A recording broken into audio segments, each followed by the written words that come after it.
Alright, what's good YouTube? It's your boy Tay Sims here and I'm back with another video. Yeah, we got Mr. Nightmare again. We got the what's it called? The Getaway, the weekend getaway horror stories, you feel me? And for what's it called? I don't know their name, but the person that commented on my last video that I uploaded earlier today, saying that you can't finish the video because the voiceover was louder. I don't know what you mean about. You talk about me or Mr. Nightmare, but you probably talk about me. But my boy, I just played it on the TV and everything, bro. My shit is not louder, bro. That's probably your device that you watching it on. But just in case, I turned my mic a little bit down on OBS. I turned it down a little bit. I might turn it. Keep it about right there.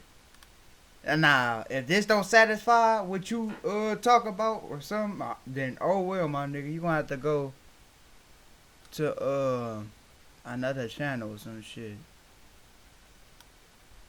or watch the actual video. Stop being scared, watch the actual video, because I think that's probably why you guys also watch reaction videos like the horror stories, because like y'all don't want to just sit up there and watch it by yourself. That was my excuse, bro. I ain't gonna.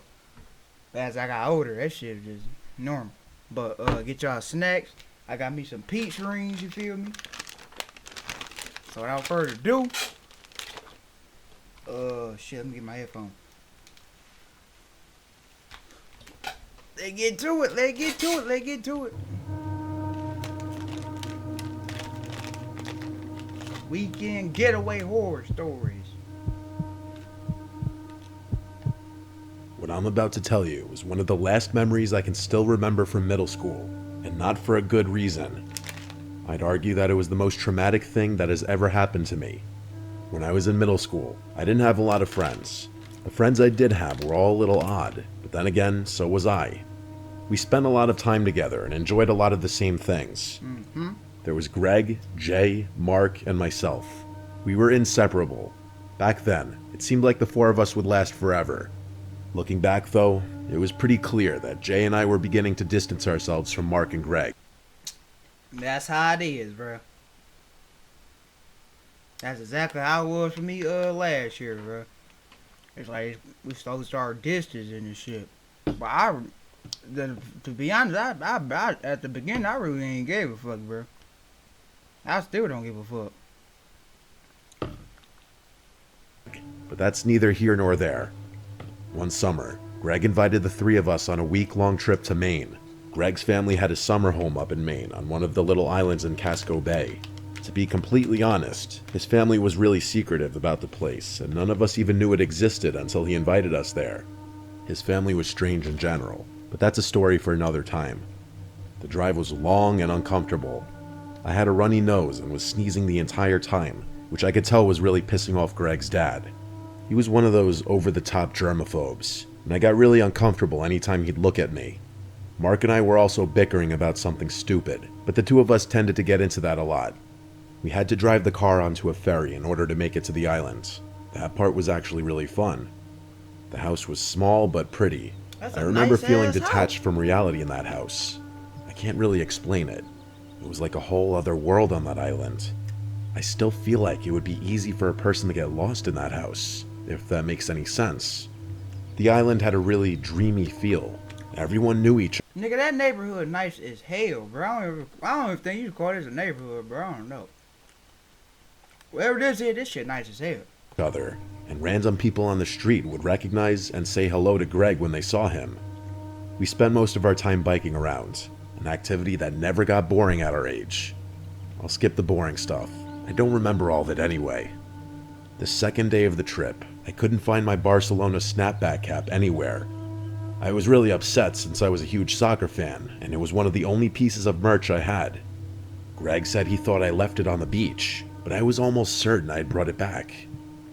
I remember crying to Greg's dad, who basically told me to get over it and not let something small ruin the trip. So that's what I did. Glenn? The next day, after a long day of biking around, I realized one of my pens was missing. I had a pen collection at that time, which I brought everywhere. Like I said, weird kid. I couldn't remember whether or not I had taken that specific pen out of my case, but Jay said he remembered seeing me holding it on my bike. I was devastated. To me, losing a pen was the equivalent of losing a limb. That's how serious I was about them. I refused to cry again in front of Greg's dad, so I claimed I wasn't feeling well and opted to spend the rest of the evening in bed. I ended up falling asleep really early because of that, so I guess I shouldn't have been surprised when I woke up at 3 a.m. and couldn't fall back asleep. That's that shit, bro. Hell no. Why I gotta be 3 a.m.? Why do I gotta be 3 a.m., bro? Why do it have to be 3 a.m.? That's that shit, bro. I was rolling around trying to fall back asleep when I picked up on something. I froze for a few seconds to confirm what I was hearing. Someone was whispering, almost inaudibly. I had to focus really hard to even hear. But that's the video? I froze for a few seconds to confirm what I was hearing. Someone was whispering, almost inaudibly. No, I had to focus really hard to even hear it. Like, these is loud as hell, bro. Like, when I'm looking, I was like, they behind me whispering or some shit. Was I dreaming? There was no shot. I tried as best as possible to make out what they were saying, but couldn't understand a single word. It sounded like it was coming from Mark's bed, the top bunk across the room from me, but I couldn't be certain. I waited a few minutes, but the whispering continued. For some reason, I was scared to say anything or reveal that I was awake. Eventually, I blocked the whispering out of my mind and fell asleep. The next morning, I tried to forget about what had happened the night before. I debated asking my friends which of them had been doing it, but decided against it. You should We have were never playing some dumb game in the yard when Mark said he had to use the bathroom. He was gone a while, but that was typical for Mark.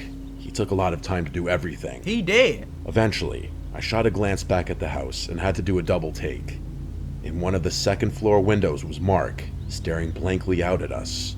I figured he was in the bathroom, but that's when it hit me. Greg's house didn't have a second floor bathroom. I turned to see if either Greg or Jay noticed, but neither of them were looking. When I turned to look back at the house, Mark was gone. Greg's dad was planning on taking us to dinner that night, but I didn't want to go. I pretended to be sick again and told him I wanted to nap instead. He said that was fine and told me he'd bring me back something. As I was lying in bed, I realized there was no way I was going to fall asleep. I started thinking things over in my Nigga, my scare ass wouldn't even been in the damn house. I would have went with they head. I just couldn't get over how weird it was that Mark was watching all of us from the house, and the whispering was even creepier. I'm not sure what compelled me to do it, but I got out of bed and started snooping around Mark's bunk. My jaw basically hit the floor when I found my Barcelona cap in his duffel bag. I dug around some more and found a bunch of my personal belongings that I didn't even know were missing. There was a nail clipper my mom had packed for me in there, along with my extra toothbrush, and most disturbingly, a pair of my underwear. Hell no! Lock his freaky ass up with Diddy, cuz. Lock his ass up. I didn't know what to think. I was about to cry when I noticed something else in the bag. His notebook. Sometimes, even to this day, I still regret picking up that notebook. My middle school brain was not prepared for what was in there.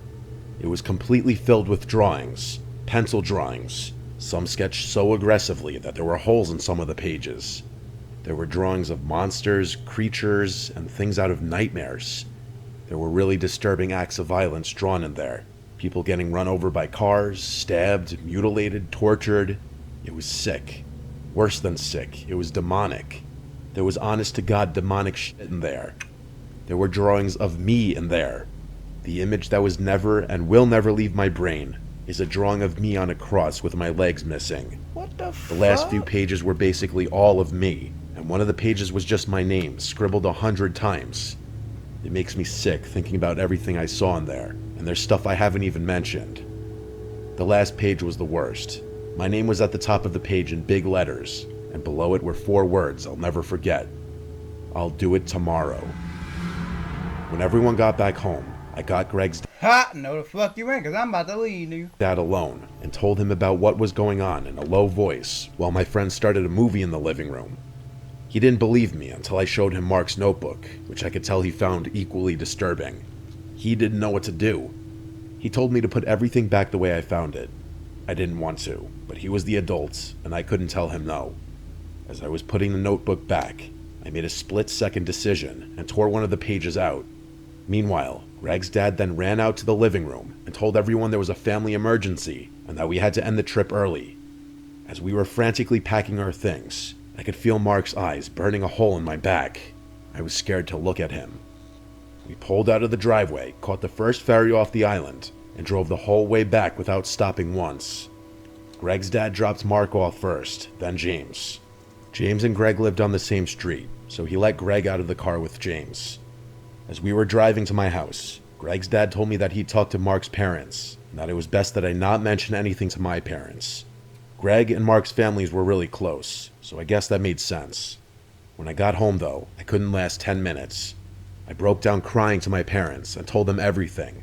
They were furious and called the police in the same minute. My parents were also outraged that Greg's dad would try to sweep something so serious under the rug. Things get a little fuzzy after that. I remember crying again while telling the police what happened. When they asked for proof, I was able to show them the page I ripped out of Mark's notebook. Apparently, that was enough. The police obtained a warrant and actually found the notebook. My items were all returned except for my pen, which the police were never able to find.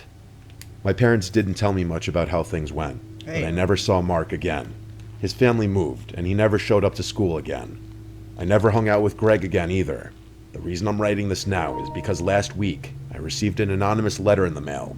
It said I remember everything, and wrapped inside the envelope was the pen Mark had stolen from me all those years ago. I have no idea how he found my address or why it's taken him so long to reach out. Nigga, you're I'm honestly considering switching apartments. If anyone has any advice about my situation, I'd greatly appreciate it. Nigga, you is done. Done, nigga, if you... Bro, you better go get you... Nigga, oh, shit. You better have you one of these, bro. This nigga done found out where you live at and gave you the pen that you lost. You're done. GG's in the chat. You're done. This story is fresh in my mind since it literally happened last week as I'm writing this. My extended family is odd. I won't get into it, but basically everyone is either a gun nut, avid hunter, or both. Most families go on vacation in the summer. Mine tends to go around winter time. We don't go on typical vacations though. Every season, the adults chip in and rent a house for a week in some random location, usually in the woods. This time around it was a cabin in Vermont. I say cabin, but it was more like a castle. It had to be to accommodate all of us. Now comes the strange part. We play a lot of weird games as a family. Most of them involve shooting to some capacity. Here's the weirdest one. On the second to last night. Hold on, y'all, hold on.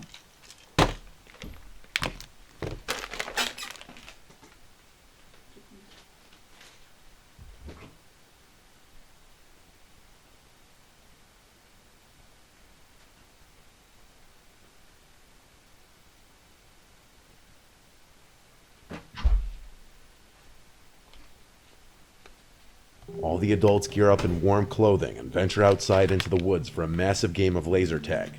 I know how ridiculous this sounds, believe me. I'm no stranger to people walking out of my life because of my family.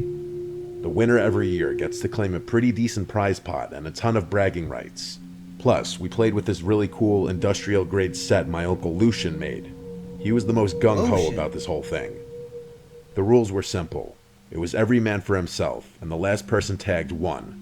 If there were multiple people left by midnight, the prize was split. Once you got tagged, you made your way to the fire pit outside the house. Once the second to last person made it back, everyone would fire rounds into the air to let the last person left know they had won. I had just turned 18, so this was literally my first time being allowed to play. I'd be lying if I told you I wasn't psyched to play. Nigga, I'm finna be in this bitch. Boom! Boom! Not even for the money, but just because it seemed fun.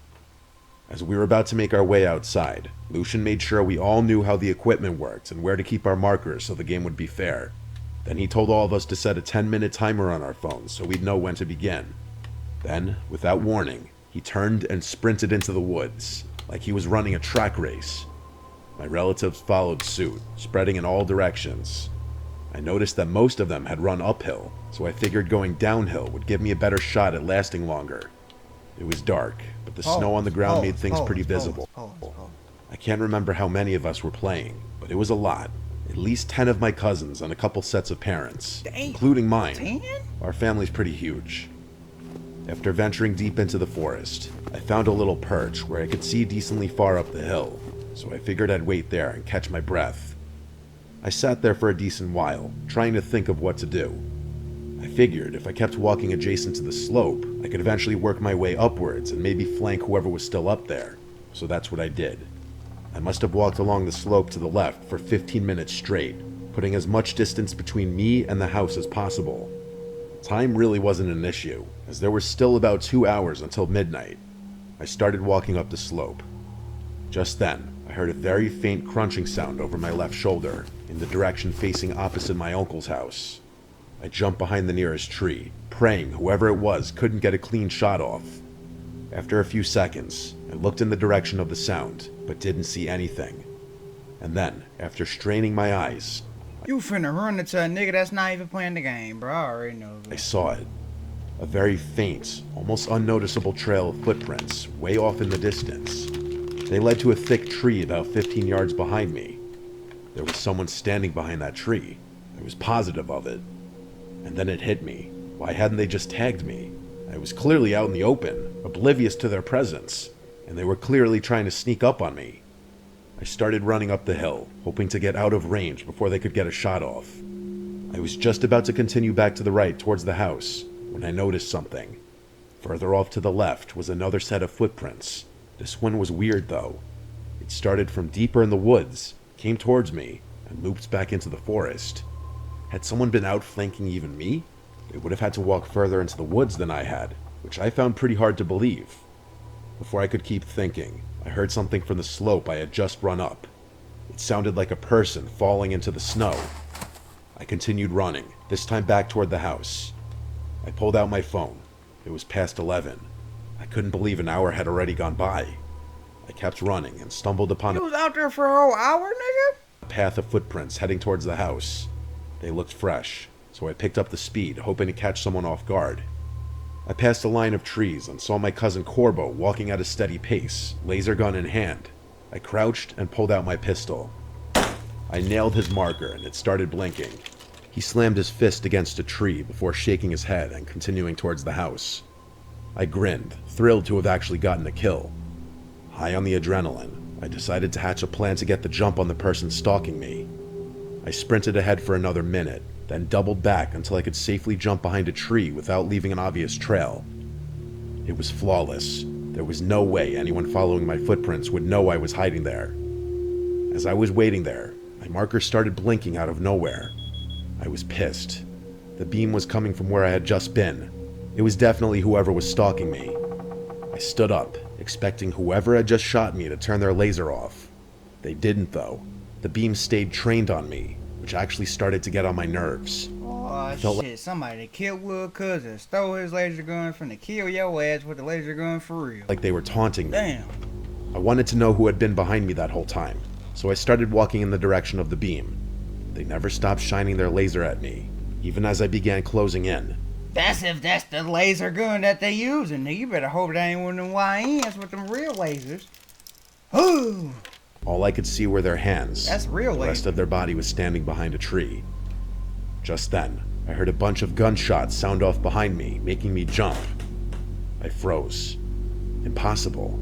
I must have won. Corbo must have been the final kill. But then who in the world killed me? I kept staring at the thin beam of light that was still pointing at me, and then the person holding the laser gun stepped out from behind the tree. It was a stranger. Even worse, there were two of them, standing side by side. Just then, I You're heard a done. crunch from behind me. I whipped my head around to see a man in a ski mask holding a trash bag in one hand and a knife in the other. He noticed me staring at him and started sprinting toward me. I ran, ditching my gear and Nigga, bitch. Screaming Nigga, at the- that's exactly what I do. Nigga, run up. I ain't gonna I ain't gonna hit him. I'm gonna throw it at his ass. And I'm gonna go. top of my lungs. I could hear all three of them chasing me, yelling Three? things that I didn't even think were English. I zipped past the trees and ran as fast as I could through the snow, praying to God I didn't trip. They were Three. gaining on me. I didn't want to turn around, but I knew they were right on my heels. You're cool. Finally, I could see the lights of the house in the distance. I kept screaming and running, feeling my legs starting to give out. I was so close to the clearing, and that's when I saw Lucian sprinting toward me, hunting rifle in hand. For more than 50 years, He better use it. He aimed above my head and fired 3 shots into the air. I heard whoever was behind me trip before running back into the woods. I collapsed at Lucian's feet, desperate for air. I literally passed out from exhaustion right there in the snow. The next morning was rough. My aunt explained that she had tripped at one point during the game and later realized she had dropped her laser gun, which explained how the guys in the woods had one. Corbo had tagged 6 of my relatives before I found him, which is why he was so upset when I got him. It turned out that he was in fact the last kill. Lucian and my dad had run out into the woods with their guns, but couldn't find a thing. They tried following the footprints, but there were so many branching paths and dead ends they eventually gave up. That whole day was a blur. The adults contacted the owners of the house, and we also reported everything to the police. The next morning, I woke up to yelling coming from downstairs. Lucian was losing it, yelling toward the woods at the top of his lungs.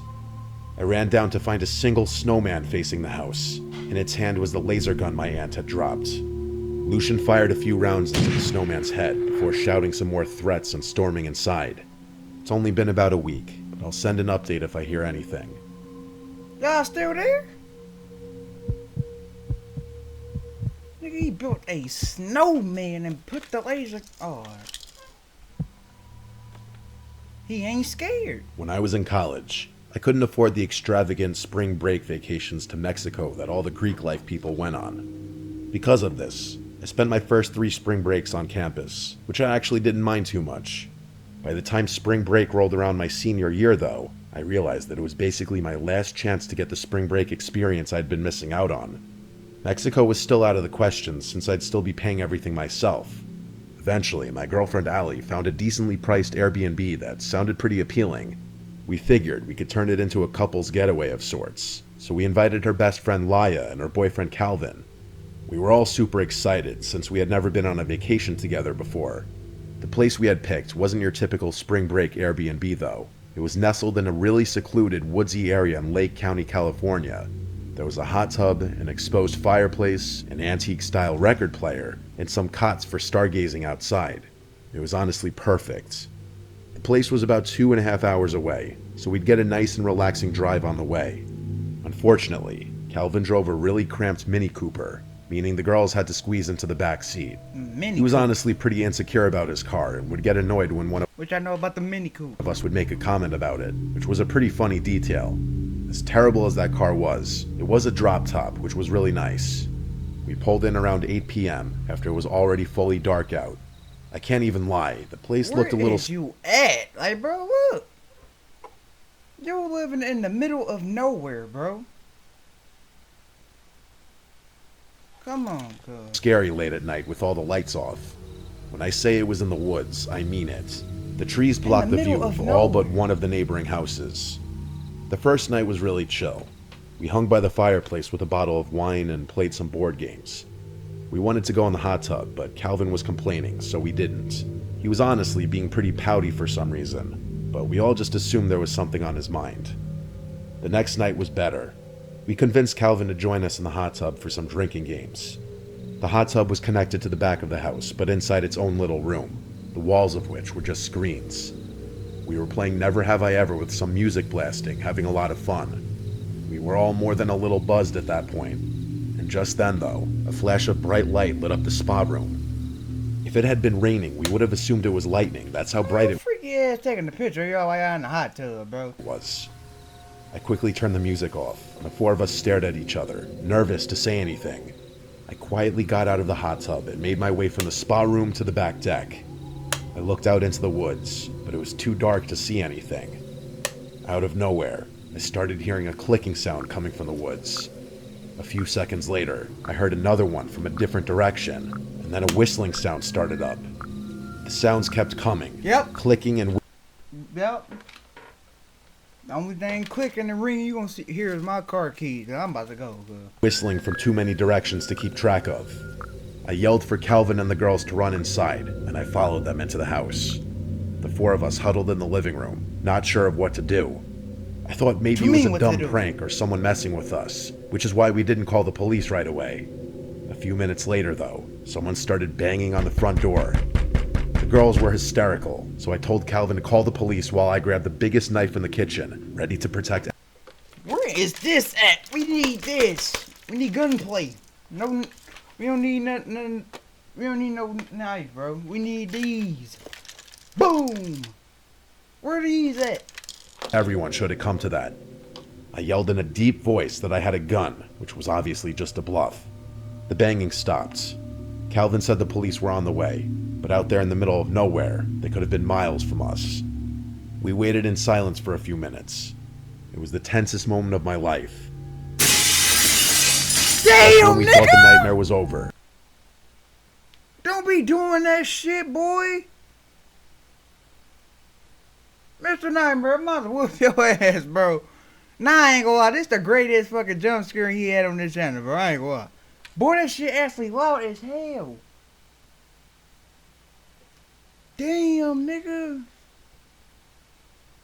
One of the living room windows shattered. Someone had thrown a massive rock through it.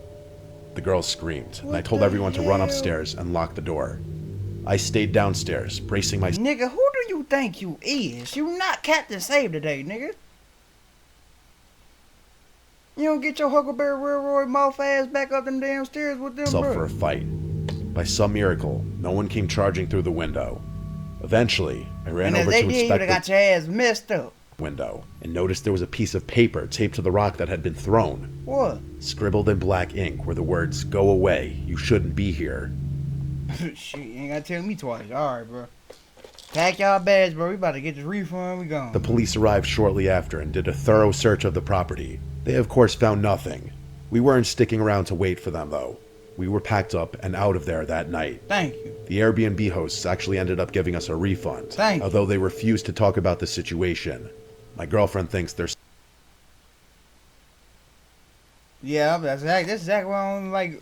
This is exactly why I never will go to no damn Airbnb, bro. something the owner wasn't telling us. Maybe she's right. I guess that could explain why the place was so cheap. Either way, I don't think I'll be taking any vacations or using Airbnb anytime soon. Yeah, you won't catch me doing that shit at all, bro. I don't care if I get big off. When I get big off this shit, and I still need to go to like another city and get an Airbnb. No hotel, motel. I go, nigga. I'm not going no damn what's it called? No damn Airbnb, because I don't know what the hell y'all niggas got. Who stalking y'all through the woods? Who stalking y'all through the next door neighbors? I don't know none of that shit, bro.